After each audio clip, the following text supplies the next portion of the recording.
नमस्कार दोस्तों, DD red के एक और रिएक्शन वीडियो में आप सभी का स्वागत है। मैं हूं आलोक। तो वीडियो है Pakistan versus Europe, result Mungeri Lal ke Haseen सपने।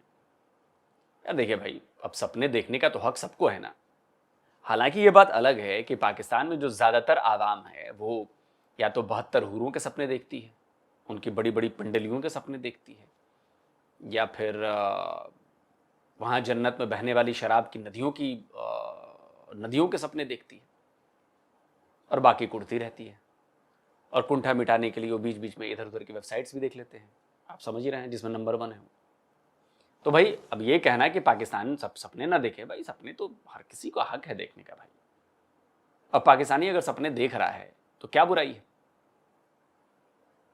और वो मुंगेरी लाल के ही सपने क्यों ना। अरे भाई जिनको अगर, अच्छा मुंगेरी लाल से याद आया, अगर आपको मुंगेरी लाल के हसीन सपने के बारे में कुछ नहीं पता तो एक बार गूगल कर लीजिएगा, पता चल जाएगा। वैसे एक ये धारावाहिक था जिसमें जहां तक मुझे याद है कि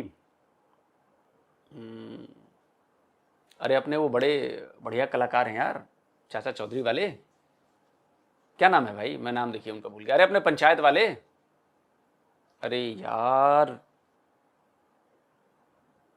अरे पंचायत वाले अपने कौन से कलाकार हैं?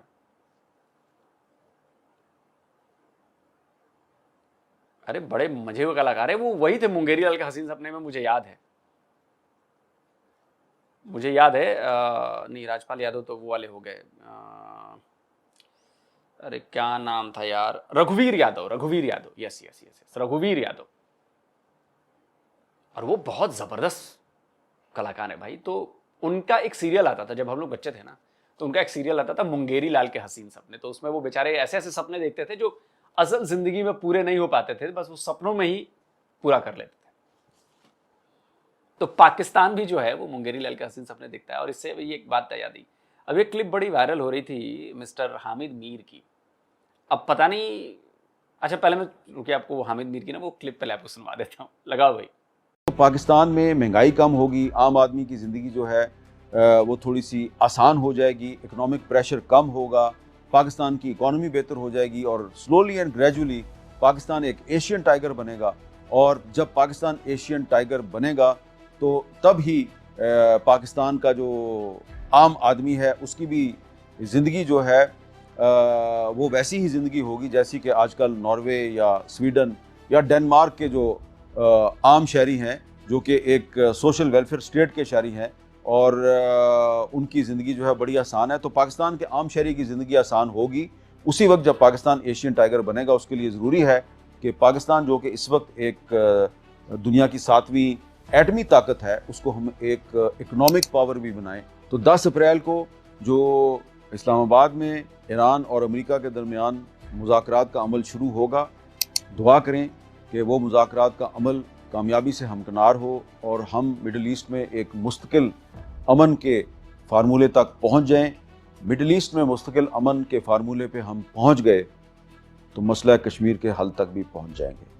अब देखिए, इसकी दो बातें हो सकती हैं कि वाकई हामिद मीर को यह लग रहा है कि पाकिस्तान स्वीडन बन जाएगा, पाकिस्तान ये हो जाएगा, पाकिस्तान वो हो जाएगा, या जहां तक मुझे लग रहा है कि ये ज्यादा चांसेस इसके हैं कि ये सटायर की तरह इन्होंने पेश किया है।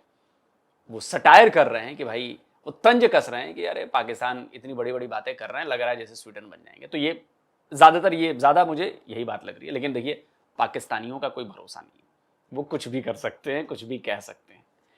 तो चलिए जरा खबर लेते हैं, क्योंकि मुझे याद है कि आज से करीब 20 साल पहले, 15-16 साल पहले लाल टोपी भी कुछ इसी तरह की बातें करता था कि 5 साल में पाकिस्तान यहां होगा, 5 साल में पाकिस्तान यहां होगा। मैं चाहता हूं कि एक बार फिर से आपको उसकी वो क्लिप सुनवा दूं, लगा दो भाई, वो क्लिप लगा दो कि 5 साल के बाद आप देखिएगा कि पाकिस्तानी चांद पे बैठे भी होंगे। Literally in 5 years we can be on the moon. हम पूरी दुनिया की फैसले पाकिस्तान से हो रहे होंगे। Will be the super power of the world in 5 years, I guarantee you 5। इसके अलावा एक और हैं, एक क्या नाम है उनका, वो सीनेटर रहे हैं, क्या है नहीं है, वो भी कहते थे कि अरे देखो 27 नवंबर 2026 को पाकिस्तान जो है वो पता नहीं क्या होने वाला है। तो वो भी हैं। लेकिन पाकिस्तानियों की दिली ख्वाहिश है कि या तो वो सपने देखते हैं कि भाई हम जन्नत में चले जाएं 72 हूरों के पास, और नहीं तो फिर सपने देखते हैं कि भाई यूरोप में किसी कंट्री में हम चले जाएं। यही सपना है उनका। उनका सपना ये नहीं है कि नहीं यार हम अफगानिस्तान में जाएंगे जहां पर शरिया लॉ लगा हुआ है, पूर्णतः मुस्लिम कंट्री है, इस्लामिक कंट्री, वहां चले जाएंगे। इनको चॉइस दी जाए ना तो ये कहेंगे नहीं हम यूरोप जाएंगे, हम ऑस्ट्रेलिया जाएंगे, हम कनाडा जाएंगे, हम अमेरिका जाएंगे। अरे भाई अपने इस्लामिक कंट्री में सूडान चले जाओ, सीरिया चले जाओ, अरे फिलिस्तीन ही चले जाओ ना। चलिए वीडियो देखते हैं, मजेदार वीडियो रहने वाली। एक वक्त आएगा कि पाकिस्तान यूरोप से भी ऊपर जाएगा। क्या बात कर रहे हैं? तरक्की करेगा और लोग पाकिस्तान में नौकरियां ढूंढने आएंगे। मस्त जोक मारा। हम गरीब भी हैं लेकिन गैरतमंद हैं। हम गरीब भी हैं लेकिन गैरतमंद हैं। इमरान खान ने क्या कहा था? मैं तो बर्दाश्त कर लूंगा, आप लोग नहीं कर पाओगे, नहीं कर पाओगे, नहीं कर पाओगे। बड़ा हरामी हो बेटा। मैं आपको उस खुदाए बुजुर्गों बरतर की कसम खाकर कहता हूँ कि जब तक मेरी जान में जान है, हम सब मिलकर पाकिस्तान को अजीम बनाएंगे, हिंदुस्तान को शिकस्त देंगे इंशाल्लाह। तू क्यों इतना छूतिया है? पाकिस्तान ब्लॉक कर दे ये लोग, आवाम निकल के ना, ये लोग फिर सुधरेंगे। ये कुत्ते कमीने लोग हैं, यकीन करो बस। वज़ीर आला को गुर्बत की कोई परवाह नहीं है, 11 अरब रुपए का जहाज खरीद लिया है सिर्फ अपनी एजेंसियों के लिए। और जहाज का चलो 11 अरब खरीदेगा, उसका 50 करोड़ रुपया मंथली खर्चा है। मैं तो वैसे भी शहबाज सलार की जूतियों में बैठने वाला एक अदना इंसान। हेलो अरे ये हमारा सबसे वफादार कुत्ता है। ये किस किस्म की हरकतें कर रहे हैं? ये कैसा माहौल है? क्या मैसेज दे रहे हैं आप लोग? चंद महीनों के बाद ही, अगले 10-11 महीने के बाद पाकिस्तान इकोनॉमिकली बहुत स्ट्रांग होना शुरू हो जाएगा।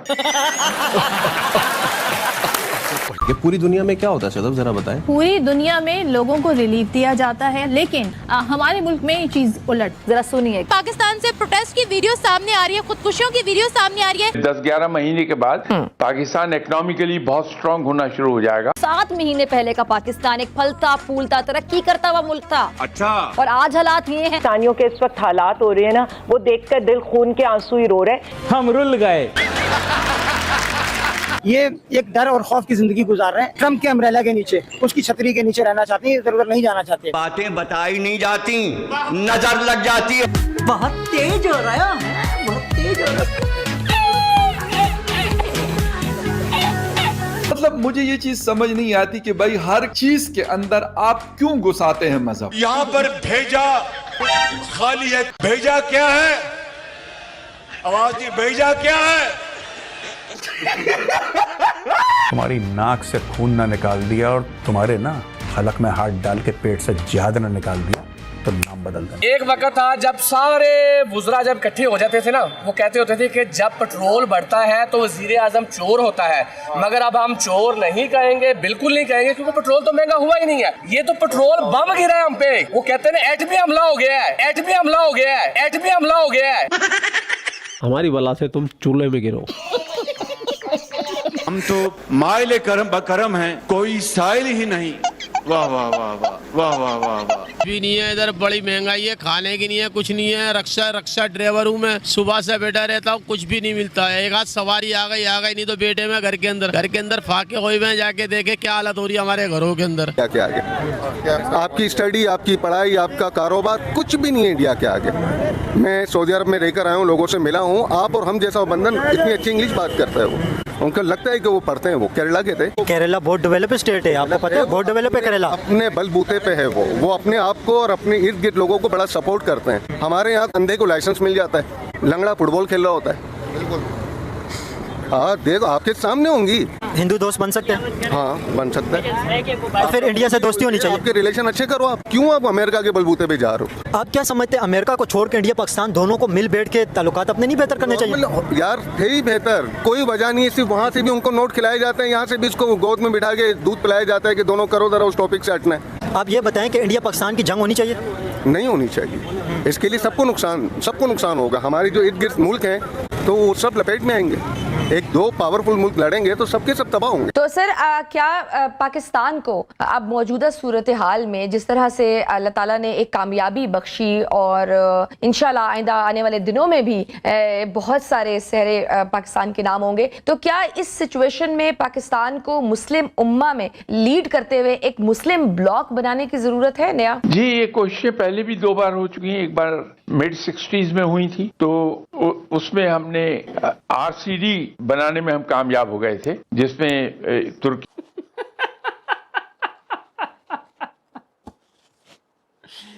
सुनो बे, एक तरफ तुम लोग पीस टॉक कर रहे हो और दूसरी तरफ पता है तुम्हारे यहाँ क्या डबल गेम खेला जा रहा है। ये स्क्रीनशॉट लगाता हूं, देखो ये सऊदी अरब का है। अरब न्यूज़ ने खबर दी है कि तुम्हारी फौज अपने फाइटर जेट्स, अपने दूसरे जहाज़ों के साथ सऊदी अरब के बेस पर पहुंच गई है। और वो भी किस लिए, ज़रा पढ़ो ध्यान से। इसमें लिखा है कि पाकिस्तान और सऊदी अरब के बीच जो डिफेंस का पैक्ट है उसके तहत ये लोग आए हैं, क्योंकि अब सऊदी अरब पर जो हमला होगा उसमें ये लड़ेंगे। अब बताओ कि अगर अब दोबारा ईरान हमला करता है सऊदी अरब पर, तो एक तरफ तो तुम लोग पीस टॉक कर रहे हो कि नहीं जी हम तो अमन के ये हैं, अमन के वो हैं, ये करा रहे हैं, वो करा रहे हैं, पीस मेकर हैं। और दूसरी तरफ जो है तुमने अपनी फौज भेज दी, अपने फाइटर जेट्स भेज दिए सऊदी अरब में कि अब अगर इधर कुछ नहीं हुआ और हमला हुआ तो अब तो पाकिस्तान की फौज जो है वो हमला करेगी ईरान पर, हैं? गजब करते हो तुम लोग यार, गजब करते हो। तुम लोग के साथ ऐसा गजब होने वाला है ना कि तुम्हारा अल्लाह भी तुम्हें नहीं बताएगा कि तुम्हारे साथ क्या गजब करने वाला है, वो वही करेगा। जिसमें तुर्की था, ईरान था, पाकिस्तान थे, और तो ये की जा रही थी कि आने वाले 2-3 साल के अंदर अंदर अफगानिस्तान और इराक उसमें शामिल हो जाएगा। लेकिन जो मुस्लिम मुखालिफ कुव्वतें हैं उनको ये चीज गवारा नहीं हुई और हमारे यहाँ चेंज आ गई इक़्तिदार में, और उसके बाद वो चीजें फिजल आउट हो गई। इसके बाद एक बार फिर भुट्टो साहब ने कोशिश की 74 में कि मुसलमान उम्मा इकट्ठी हो जाए और एक ब्लॉक बना लिया जाए, तो भुट्टो साहब को एलिमिनेट किया मुस्लिम मुखालिफ कुव्वतों ने। हमें मोहतात रह के और बहुत। भुट्टो को किसने एलिमिनेट किया? बस जुल्फिकार अली भुट्टो को तुम्हारी फौज ने एलिमिनेट किया। बे क्या बोल रहे हो? ये देख रहे लोग कैसे झूठ बोलते हैं यार। जुल्फिकार अली भुट्टो को तुम्हारी फौज ने एलिमिनेट किया, बाद में अब तुम्हें मानना पड़ रहा है कि नहीं वो गलती हो गई, फांसी पर नहीं चढ़ाना चाहिए था। अबे शर्म नहीं आती बेशर्मो तुम लोग को बोलते हुए? इसलिए इस कंट्री की हालत। वाइजली आगे मूव करना पड़ेगा अगर हम मुस्लिम ब्लॉक बनाना चाहते हैं, क्योंकि मुस्लिम मुखालिफ कुव्वतें कभी भी ये नहीं चाहेंगी कि मुसलमानों का इत्तेहाद हो जाए। ज्यादा बेहतर हम आजाद हैं या इंडिया आजाद है? देखिए, इंडिया से तो हमारा मुकाबला ही नहीं है। हम कहते हैं हमें उनसे ख़तरा है, उनसे हमें क्या ख़तरा होगा? वो तो बिज़नेस इकोनॉमी है, और कभी भी बिज़नेस इकोनॉमी और कारोबारी लोग फड्डे नहीं करते। फड्डे तो हमेशा हमारे जैसे कंगले लोग करते हैं। इंडिया की जो तरक्की है इसके बारे में आप क्या कहेंगे? क्या वजूहात हैं कि वो इतनी तेज़ी से ग्रो कर रहे हैं? असल में उनका जो प्राइम मिनिस्टर है वो एक ही शुरू से चलता हुआ है, मिस्टर मोदी। इंडिया को मिर्चें लग रही हैं, इंडिया जल्ला मारता पाकिस्तान वालों से जल्ला। वाह बेटा, लगता है तुम गू खा के ही मानोगे। मुसलमानों के जंगे करवा रहे हैं वहाँ पर, ईरान में मुसलमानों की रेड लग रही है, मस्जिद शहीद करवा रहे हैं लोग, बच्चे तरह से बच्चों का जान जा रही है, छोटे छोटे बच्चों के नन्हे मुन्ने बच्चों की जाने जा रही है। इनका हिसाब कौन देगा? इनसे तो अल्लाह ही पूछेगा। ये मुल्क बर्बाद कर रहे हैं हमारा। को इंसान खुद अपने हाथ से बर्बाद कर रहा है पाकिस्तान, क्योंकि हुक्मरान जो है वो गरीब के बारे में सोच नहीं रहा। सही है, जो चीज़ महंगी है वही सबसे ज़्यादा बिक रही है। सही है, आज पेट्रोल पता चले 500 रुपये लीटर कल होने। सही है, रात को ही लोग पेट्रोल पंप पे लगा देते गाड़ी के, कल वो क्या सस्ता थोड़ी होने, कल भी हमने उसी पैसे में डलवाना है। इंसान गधा हो गया है, वो देखो ये सामने देखो आप, पूरा रुश्वत का बाजार गरम है। इस वक्त शहबाज शरीफ जो है सीज फायर करवा रहा है ईरान और इसराइल की जंग के बाद। इसके रुकवाने पर शहबाज शरीफ का और हमारी पाकिस्तान का हाथ है। हाँ बिल्कुल। कैसा लग रहा है आपको ये पाकिस्तान? बहुत अच्छा लग रहा है। जहाँ तक इंडिया पाकिस्तान का सिलसिला है, क्योंकि इंडिया इत्तेहादी है इजराइल का, और पाकिस्तान अपने लिए नरम गोशा रखता है ईरान के लिए, और ईरान उसका पड़ोसी है, उसके हुकूक उसके ऊपर ज्यादा लायक होते हैं। तो इंडिया जो है वो इजराइल की तरफ आएगा और पाकिस्तान पाकिस्तान जो है वो ईरान की तरफ आएगा। तो ये जंग ये नहीं कह सकते होगी नहीं, पॉसिबिलिटी बहुत ज्यादा है। और ये बहुत ज्यादा तज्जिया निगार और जो लोग हैं, जर्नलिस्ट अक्सर जो है पाकिस्तान के, ईरान के, मिडिल ईस्ट के, इन सब ने इस बात को पहले ही पॉइंट आउट कर दिया कि ये जंग हो सकती है पाकिस्तान इंडिया की, और इसका जो मुद्दा है वो कश्मीर से उठेगा। ये लोगों का नजरिया इस बारे में। वैसे आप क्या समझते हैं, कोलकाता के ऊपर अगर हमला हो गया, कोलकाता पाकिस्तान से तकरीबन 25 से 3,000 किलोमीटर दूर है। इंडिया का ऑलमोस्ट दूसरा कोना है, बांग्लादेश के साथ बनता है। तो उसके आपको लगता है असरात तो पूरे पाकिस्तान के ऊपर फिर उसका असरात आएंगे? फिर इंडिया और पाकिस्तान की जो जंग होगी वो शदीद तरीन जंग होगी, वो हल्की फुल्की नहीं होगी, क्योंकि दोनों के पास एटॉमिक बम है और जदीद तरीन दोनों के पास हथियार है। दोनों के पास फोर्थ जनरेशन के फाइटर जेट मौजूद है, हर चीज है, टेक्नोलॉजी है, असला दोनों कंट्रियां बना रही है। तो इसके असरात तो पूरी दुनिया के ऊपर पड़ने वाले हैं। मैं आपसे सिर्फ इतना कहूंगा कि पाकिस्तान इंडिया जो है बेसिकली बड़े सगीर से आप ले ले तो दोनों के मिजाज एक ही जैसे हैं, दोनों तरफ एक ही मतलब लोग रहते हैं, बस उसको डिवाइड कर दिया कंट्री के अंदर और बाउंड्री की। अबे वो हुतिये, अबे बेअकल, कजन मैरिज की पैदाइश, इनब्रीडिंग की पैदाइश। अगर दोनों तरफ एक जैसे लोग रहते ना तो आज तुम्हारा मुल्क घास नहीं खा रहा होता। आज हम दुनिया की चौथी सबसे बड़ी इकॉनमी हैं, $4 ट्रिलियन से ऊपर की इकॉनमी है। तुम टॉप 50 में भी नहीं हो शायद। तुम्हारे यहां भुखमरी बढ़ रही है, 45% लोग तुम्हारे यहां गरीब हैं। 150 से ज्यादा विदेशी कंपनियां तुम्हारे यहां से छोड़कर भाग गई। पेट्रोल के वारे पड़े हैं तुम्हारे यहां, 500 रुपए लीटर बिक रहा है, खाने को चावल नहीं है। और तुम कंपेयर करो कि दोनों तरफ एक जैसे लोग हैं। अबे दोनों तरफ एक जैसे लोग होते तो तुम भी तो बढ़ रहे होते। तुम तो कंगाली पे आ गए हो, भीख मांग रहे हो, भीख मांग मांग कर गुजारा कर रहे हो तुम। हम तो नहीं जा रहे भीख मांगने। और तुम कह रहे हो कि दोनों तरफ एक जैसे लोग हैं, एक जैसे दिमाग के लोग हैं। अबे एक जैसा दिमाग के लोग को होते तो हम भी तुम्हारी ही तरह होते, समझे? की वजह से। और आपको पता है पाकिस्तान और इंडिया दोनों के अंदर पहले हिंदू रहते थे, सिर्फ हिंदू थे, यहाँ पे फिर बाद में मुसलमान बने। ऐसा ही है। अब वो दोनों तरफ जो है वो जज्बा एक ही है, लड़ेंगे। आप देखें क्रिकेट मैच होता है पाकिस्तान इंडिया का, कुछ जैसी शिद्दत किसी मैच में नहीं है, किसी टीम में नहीं है। अगर जंग हुई पाकिस्तान और इंडिया की तो आप ये सोच लें, अभी आप कह रहे हैं कि उनके पास फाइटर तैयार है। उन्होंने कहा राफेल होता तो पाकिस्तान की ऐसी की तैसी कर देते। वो राफेल लिया है। कल मैं एक ऑफिशियल से मिला, उसने कहा ये 6-0 का नहीं है रेशो, ये 7-0 का रेशो है। मतलब 7 जहाज गिराए थे राफेल पाकिस्तान ने इंडिया के। जो जज्बा ईमानी पाकिस्तानियों के अंदर है वो शायद इंडिया के हिंदुस्तानी फौज के अंदर मौजूद नहीं है। वो सब देखते हैं। अगरचे जुराफियाई तौर पे, जमीनी तौर पे, रकबे के तौर पे पाकिस्तान छोटा है, लेकिन जो जोश वलवला, जो कुव्वत, जो तालीमात हमारे पास है वो शायद उनके पास नहीं है, इसार की, शहादत की, कुर्बानी की। और अगर ये दुनिया 2 ब्लॉक में बंटने गई, हक और बातिल की जंग हुई, या आखिरी मार्का हुआ, या जंग ऑफ अर्मागेडन। अबे पाकिस्तानियों, इन्होंने कलमा नहीं पढ़ा था? या इनके साथ जो 93,000 पाकिस्तानी थे उन्होंने कलमा नहीं पढ़ा था? वो जज्बा ईमानी इनमें नहीं था क्या? 93,000 की पतलूने उतारी थी हमने। कहां है वे? और 7-0। अबे दिखा तो दो एक का सबूत।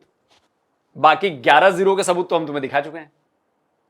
11-0 के सबूत, 11 एयर बेसेस आग के हवाले थे तुम्हारे। जाहिल बेवकूफ पाकिस्तानी। जंग ऑफ अर्मागेडन के नाम से एक इस्तेलाह राइज थी पहले, अब वो है नहीं, वो World War 3 में तब्दील हो गई है। उस तरफ जाती है तो इंडिया बातिल के साथ खड़ा होगा, इंशाल्लाह पाकिस्तान हक के साथ खड़ा होगा। इसकी पूरी उम्मीद हमारे दिलों में बाकी है। आपको पता है इंडिया और पाकिस्तान की अगर जंग हो गई तो इससे करोड़ों लोग मारे जा सकते हैं। ट्रंप ने भी ये बात कही थी कि पाकिस्तानी प्राइम मिनिस्टर शहबाज शरीफ ने मुझे ये बात कही है, ट्रंप ये बात कहता है कि इसकी वजह से 4 से 5 करोड़ लोग मारे जा सकते थे। इसका मतलब ये कि एटॉमिक बम की जंग हो सकती थी। तो ये तो दुनिया के लिए अनएक्सेप्टेबल है और दुनिया से अफोर्ड किसी सूरत भी नहीं कर पाएगी। नहीं, ये जंग आप क्या समझते होनी चाहिए? ये जंग मैं आपको एक बात बता देता हूँ कि एटॉमिक हमले के लिए ना बहुत सारे प्रोसीजर है, उसके पहले बहुत सारे फेजेस आते हैं, और लास्ट में जाकर वो फेज आता है कि हमला हो जाता है। लेकिन अगर कोई कंट्री हारने वाली होती है तो फिर एग्जैक्टली अगर हमला हुआ, अगर मतलब मुझे मेरे मुल्क की बका का खतरा है, मैं बाकी रहूंगा ही नहीं, मुझे ये खतरा है, मैं नहीं तो तुम भी नहीं, ये वाला फॉर्मूला अगर जहाँ तक मैं पहुंच गया उसके बाद एटॉमिक हमला होगा। ऐसे ही बिल्कुल ऐसे। लेकिन अगर एग्जैक्टली हमला हो कोलकाता के ऊपर तो आधा इंडिया तो वैसे चला जाएगा। नहीं, अभी एटम बम बिगड़ाने की बात नहीं हो रही है, ये कहा जा रहा है कि हमला सिर्फ होगा कोलकाता के ऊपर। हमला, मैं यही तो कह रहा हूँ, अगर एटमी हमला होता है तो फिर इंडिया भी तो हमला करेगा, इंडिया छोड़ेगा तो नहीं। फिर उसके नतीजे में 5-6 करोड़ आदमी तो सिर्फ बाप बन जाएंगे। आप मरने की बात ना करें, हवा में डिजॉल्व हो जाएंगे, बचना चिचड़े विचड़े नजर नहीं आएंगे, बाप खत्म, डिजॉल्व। अब आप देखिए अगर हमला होता है तो सबसे पहले इंडिया पाकिस्तान से हटके इंसानियत का बहुत बड़ा नुकसान है। सारे मरेंगे तो सिविलियंस मरेंगे ना, तो 5 करोड़ उनकी फौज थोड़ी इतनी कि सारी फौज को मारे।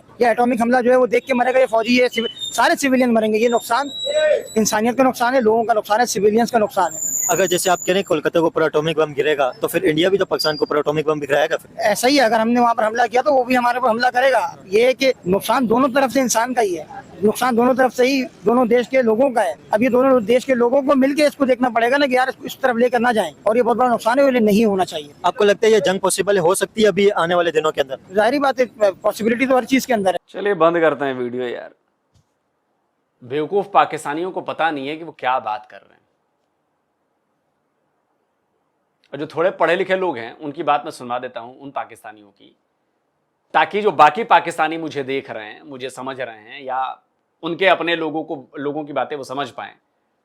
तो अंजाम क्या होगा न्यूक्लियर हमले का, लगाओ भाई। एक हसन निसार और दूसरे असगर खान, जो इनके पाकिस्तानी फॉर्मर एयरफोर्स चीफ रहे हैं, इन दोनों की वो क्लिप लगाओ और समझाओ इन्हें कि एटमी हमला होगा तो पाकिस्तान बचेगा या नहीं बचेगा। लगाओ भाई। ये जो अनपढ़ों का टोला यहाँ फिरता है ना, बड़ा एटमी जंग और ये सजा के रखा हुआ है और ये डेकोरेशन पीस है, इन चाहलों ने पढ़ा ही नहीं कि एटम बम होता क्या है। अब 1 अरब से ज्यादा की पॉपुलेशन है, हम है 17 करोड़। सोच लें कि हिंदुस्तान और पाकिस्तान के दरमियान एटमी जंग हो जाती है, आपका 18 करोड़ गया, आपने 4 गुना ज्यादा बर्बाद कर दिया।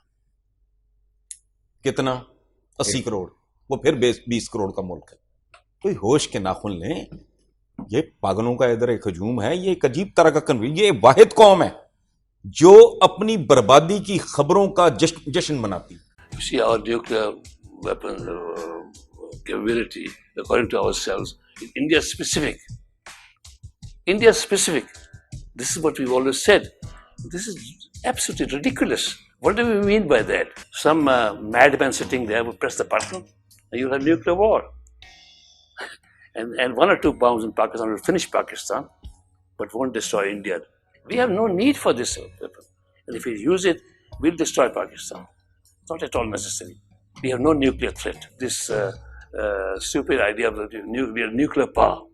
Who are you going to use your nuclear weapons against? If you use one, you will get destroyed. तो पहली बात कि चलो हमारा आधा भारत खत्म हो जाएगा, आधा तो तब भी बचेगा ना, लेकिन तुम्हारा क्या होगा? तुम तो पूरा खत्म हो जाओगे बे। एक पाकिस्तानी नहीं बचेगा तुम्हारी जमीन पर, एक। और जो विदेशों में रहते हैं पाकिस्तानी, वो आ भी नहीं पाएंगे, क्योंकि वो सारी जो पानी है, जमीन है, वो सब रेडिएशन की शिकार हो चुकी होगी।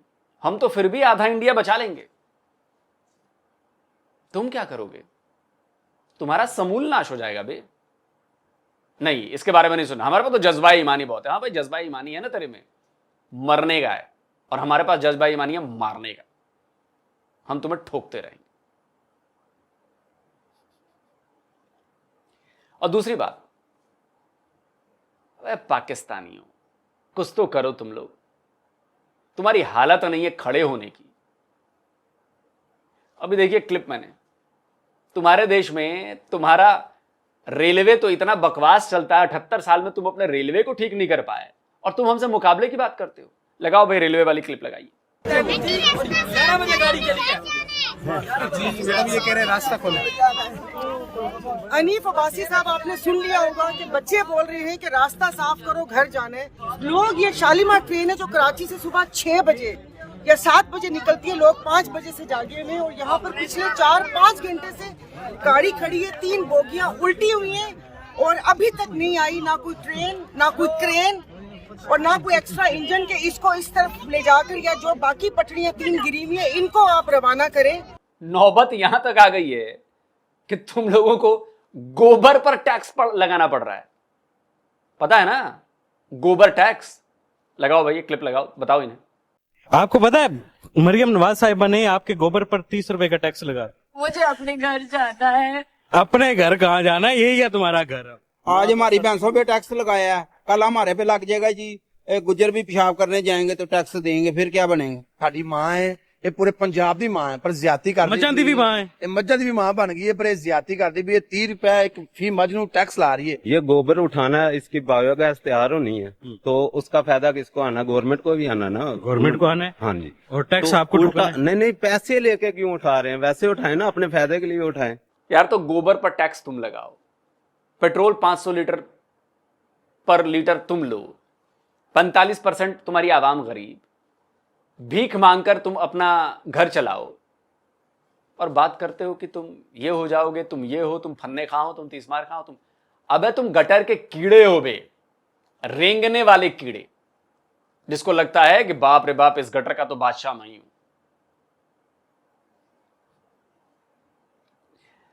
पाकिस्तान और पाकिस्तानी और उनके ये सपने, उनके ये ख्वाब कमाल के हैं। बताइए पाकिस्तान, ऐसे ही रहो, यूरोप बन जाओ, स्वीडन बन जाओ, सब बन जाओ।